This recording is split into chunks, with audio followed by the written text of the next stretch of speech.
1, 0. And we have liftoff of Vikram-1, India's first private orbital launch Liftoff vehicle. normal. Rocket built entirely in India by a team that had never sent anything to the orbit. This is the story of Vikram-1. How India's first private orbital rocket actually works. Vikram-1 carried a satellite into space. 4 stages, 2 different propulsion technology. A composite shell not much thicker than 15 threaded cuts. This is holding back gas hot enough to melt steel, and just 4 tiny thrusters stopped the spinning movement of the multi-ton launch vehicle. Here's the exact technology breakdown. Vikram-1 isn't just a single rocket. It's a 4-stage stacked up segment. The bottom 3 are solid motors, which are Kalam 1200, Kalam 250 and Kalam 100. The very top is the Orbit Adjustment Module, OAM, top liquid engine, which is Raman-1 and Raman-2. And each of these engines solves a different physics problem. Here's the core difference. A solid motor's fuel and oxidizer are pre-mixed and cast together as one single solid block. So here, the casing is the fuel tank and this solid block is the propellant. No valves, no throttle, no vents, no hosing, nothing. Just a solid propellant and the casing is what makes the first 3 stages of your rocket. Whereas the liquid engine keeps the fuel and oxidizer in 2 separate liquid tanks and only brings them together when the throttling is just about to take place. So the throttling basically happens when the fuel and the oxidizer comes in contact with each other. This is combined at the injector. This separation is the entire reason why liquid engine has valves, and valves are what makes the throttling, shutting off and restart possible. I'll cover more on this later on the video. Now, here's an obvious question. Why put the solid motors at the bottom? The first 90 seconds after liftoff, you're fighting with gravity and thick atmosphere drag. You need a brutal advantage of thrust to weight ratio, and solid motors exactly provide that. As this is just pure propellant by mass, which has no plumbing, no pumps, no tanks, when the propeller is ignited, the fuel just burns to its fullest potential. Efficiency barely matters here. The fuel just completely burns and it gets you through the dense air very fast. Once you're in space, the drag and gravity resistance exponentially reduce. Here, you have a different problem. Now, it's about precision. It's about dropping multiple satellites in different orbits. So here, control and precision is an absolute necessity, which the solid motors cannot do. Hence, the liquid stage starts the job. The small roll control cluster is the extreme example. It's qualified for about 280 restart cycles, which means it can off and on 280 times within just 104 seconds. So here this extreme precision can be easily achieved by the liquid state engine. Raman-2, the main insertion engine, uses the same capability differently. It's qualified for continuous burns for about 400 seconds. This is where the engine is actually doing the orbit placement work. The numbers back this up. Solid propellant typically runs for 250 to 270 seconds of specific impulse. That's the rocket language of saying how much push you get per kilogram of fuel burnt. The liquid state's hypergolic fuel. Hypergolic fuel. Yeah, I have the entire script here. This is a very technical name actually.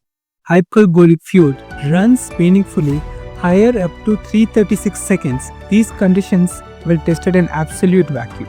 Doesn't sound like much, but in rocket equation, this makes a very big compound effect. Now that you have understood about different engines, let's talk about staging.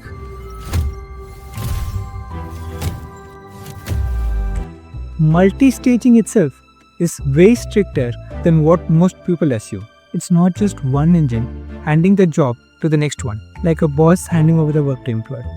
This also requires extreme precision under half a second.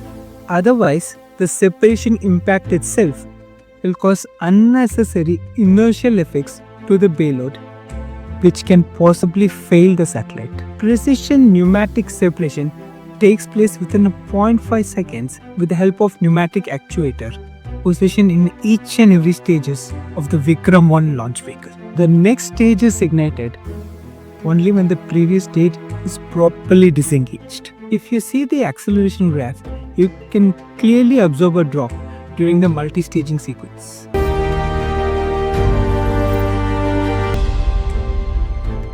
Every solid stage casing is fundamentally a pressure vessel because it's containing the gas the propellant combustion generates in real time. Skyroot proof tested Kalam 1200's casing to about 83.6 bar of pressure. The Kalam 1200's casing has a diameter of about 1.7 meter, which is equivalent of radius of 0.85 meters. This pressure vessel is holding the massive propellant pressure as the solid fuel is burning. To put this in perspective, a CNG cylinder used in automobiles typically runs on a working pressure of 200 bar. Yes, pressure alone the CNG cylinder is holding is well over double than what we are seeing in the Skyroot rocket. But the effective radius of the CNG cylinder is just about 0.178 meter, which is about 1/4 of the radius you will see in Kalam 1200 casing. Now, here's how the hoop stress actually works. Hoop stress is calculated as pressure times radius divided by your shell thickness. As you can see, the hoop stress increases as your pressure and your radius increases. We assume Kalam 1200 and a CNG cylinder has same thickness, so we can easily compare these two. Just putting the value, the CNG cylinder has a hoop stress of about 3.56 megapascals. That is just pressure times its radius. If you're doing the same for the Kalam 1200 casing, this value comes out to be about 7.1 megapascals, which is almost double of what a CNG cylinder sees. The radius is doing all the work here. And if you look at the force, this gets a lot scarier. Force is equal to pressure times its respective area. So if you just substitute the appropriate values, you get a force of about 2 meganewtons for a CNG cylinder, whereas the Kalam 1200 casing sees about 19 meganewton of force. Yes, 19. That's roughly 9.5 times more force than what you're seeing in a CNG cylinder. So even though on a surface level you see a very less pressure of 83.6 bar, the radius is what actually determines how much pressure the structure is going to face. The pressure is just one side of the problem. But here's what makes Kalam 1200 casing different from a CNG gas cylinder. For a CNG cylinder, the gas is always inside. Once you open the valve, the gas simply releases because the atmospheric pressure is lower than what's being present inside the cylinder. The solid motor doesn't store gas at all. It manufactures it. The solid propellant burns. Highly pressurized gas gets manufactured instantaneously as the propellant burns. The propellant produces hot gas in constant flow rate, and this is what gives power for the rocket liftoff. The outlet gets choked exactly when the flow rate becomes equal to the speed of sound, and at this case the nozzle gets choked. This balance is what holds the pressure roughly steady during the whole propulsion time.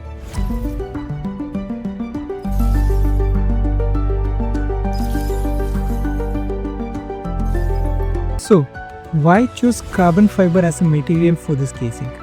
If you see most rockets, including the PSLV or the GSLV, we use steel, titanium or aero-grade aluminium as extremely strong casing is required to hold this immense pressure. Using carbon fiber is actually a very smart idea because the pressure vessel walls is basically under extreme tensile stress, and unidirectional carbon fibers is actually very good in terms of tensile strength. In fact, the strength to weight ratio of carbon fiber is far better than steel, aluminium or any other homogeneous materials. The only catch, the most common type of carbon fibers are unidirectional carbon fibers, which gives you the strength only along a single direction. Since the hoop stress clearly dominates here, it makes sense why we use carbon fiber in the point of view of holding this extreme pressure. That's the exact reason why the rocket casing looks nothing like the CNG cylinder you see in automobiles, despite doing a similar structural job. So how does this pressure vessel actually gets proven? Skyroot Infinity Campus, located in Hyderabad, is roughly 200,000 square foot facility. Here, an automatic robotic filament winding machine wraps resin-coated carbon fiber over the mandrel, and this mandrel is exactly in the same shape as the required winding pattern. This is done in a very dedicated clean room to make sure no dust or other impurities contaminate the resin while the curing process is going on. Once the fiber and resin is bonded, a dedicated pressure test known as proof pressure test is done inside the facility, where a high amount of pressure of about 83.6 bar is applied by enclosing the structure entirely. And in this pressure testing, we can clearly find out if any failure ever took place and if the structure can actually handle this pressure or not. This test is the real final exam. Everything before it is just building the shell precisely as per the design and the engineering analysis. There is a catch: the carbon-based composite though. The carbon fibers are basically bonded by resin matrix, and resin is a polymer. Think of it like this: the steel rod you put in a building is your carbon fiber. The cement you apply around it is the resin. The problem with polymers is that it has very low glass transition temperature. At this temperature, the structure stops being rigid and becomes in a very rubbery state. In our civil engineering example, your cement becomes in a rubbery state, because of which your whole house may collapse. The glass transition temperature of resin is just above 200 degrees Celsius. So if resin is exposed to anything more than 200 degrees Celsius, it easily becomes in a rubbery state. So despite having very strong carbon fibers, the fibers just unwind eventually and collapse. The Vikram-1 rocket sees about 3000 degrees Celsius of heat. Yes, 3000. So if even a small percentage of it gets directly exposed to any of these carbon composites, the resin immediately melts and entire Vikram-1 rocket bursts like a missile even before the liftoff ever begins. So the Vikram-1 design doesn't make the resin heat proof. It tries to avoid the heat entirely. There is a sacrificial rubber liner applied over the composite, which is EPDM, ethylene propylene diene monomer. Yeah, complex name. But this material is what prevents the 3000 degrees Celsius of heat ever reaching the composite structure. This EPDM is basically a separator between the solid propellant and the composite casing. So as the solid propellant burns, the heat first reaches this ethylene propylene diene monomer and it actually burns this EPDM. Yes, this rubber liner is not meant to survive. It's here to just burn away, just to make sure the composite structure is protected. This is an armor designed just to get destroyed. But that's just how rocket science works. As you understood very clearly about the solid motor's objectives, the upper engine has a completely different role. This orbital adjustment module is not made of composite itself. The Raman injector is a metal 3D printed as one single piece. And how this survives 3000 degrees Celsius is another manufacturing story. It's important to understand the Raman injector isn't machined, bolted or welded together. It's simply built layer by layer inside a sealed chamber flooded with inert gas. Yes, what builds the injector is a laser fully melted with metal powder. It's very similar to powder metallurgy process, but there's no any blending or compacting involved here. The metal genuinely turns liquid and resolidifies layer after layer, which is why it's able to build internal channels and swirl geometry which casting or any other traditional manufacturing process cannot produce. Why this process matters? A traditionally built injector involves dozens of separate parts, brazed, welded and fastened into each other. In the presence of self-igniting hypergolic fuel, easily a small leak can burn the entire engine and waste millions of dollars. So a single 3D printed component completely eliminates the possibility of leaking due to fitment and other manufacturing errors. This also ensures lesser number of components, which directly means lower mass. Skyroot's own data says the mass is 50% less of what it would have been if traditional manufacturing technique would have been used to make these injectors. Another advantage this gives is, once this machine is set up, it's quite easy to mass produce.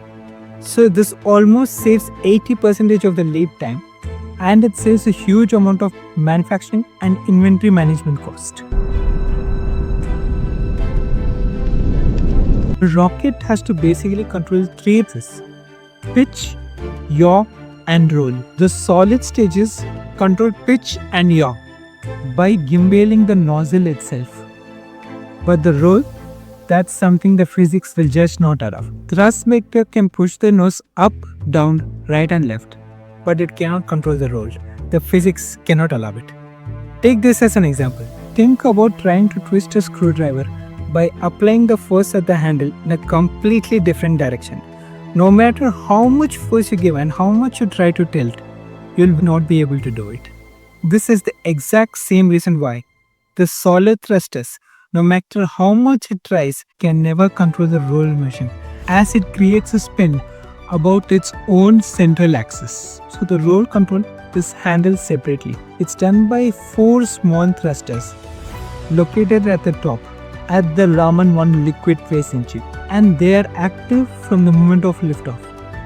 If the rocket tries to roll or spin out of balance, the Raman engine thrusters produces a countercouple which aligns the rocket to its original axis, and it follows the predicted trajectory path. Imagine it like this. So the whole rocket is connected as one rigid body. Give movement anywhere in the body, the whole system responds. Once the solid stage fall away, when the Vikram-1 actually reaches the lower orbit, the Raman-1 is left with much lighter load, and it is shifted to its secondary job, which is placing the satellite at the right orbit. Now, you may have a question. Siddharth, these things are very interesting, but how did Skyroot's very first orbital mission became successful when ISRO and other agencies throughout the world struggled a lot? Well, none of the subsystem in Vikram-1 flew for the first time. Every subsystem you see in this launch vehicle proved itself in multiple levels throughout the years. This is something engineers call Technology Readiness Level, TRL. This starts with demonstrating and proving the concept you have, and it all the way goes up to the stage where the full flight system is qualified. For climbing through all these different levels of TRL, Vikram-1 took about 6 years of dedication and hard work. The biggest single proof point came on November 2022. Vikram-S, a suborbital version of Vikram-1, flew up to the 80% limit validated of Vikram-1's subsystems in a real flight environment. So this was easily 4 years before the orbital launch vehicle was ready. As Vikram-S very well proved the subsystem work in a real flight environment, it was much easier to directly incorporate this into Vikram-1, perform the actual launch, as only 20% of the remaining parts were left to be tested. Another remarkable achievement is over 90% of Vikram-1's hardware is made in India. Aerospace hardware in India is extremely rare, so most of the fully manufactured aircraft are just integrated and assembled here, and all the subsystems and the subsystems are imported around the country, mostly Europe or the United States. But Skyroot successfully managed to make 90% of the hardware in-house. The remaining 5 to 10% was actually technology bottlenecks. These were very crucial aerospace-based hardware, which includes radio chips, resins, gyroscopes, and various other instruments. Though India still as a country depends on other countries for high-grade aerospace systems and subcomponents, the Skyroot's Vikram-1 already proved the fact that India is more than capable of building its own technology. And this technology is what's going to make India stand out from the world. On this incredible Vikram-1 engineering. Well, that's all for today, guys. If you like my content, please leave a like to help the YouTube algorithm. Also, comment your thoughts on this incredible engineering marvel this Vikram-1 launch vehicle is. Please subscribe to this channel to get similar technical contents and breakdown like this. You can also watch my other engineering videos linked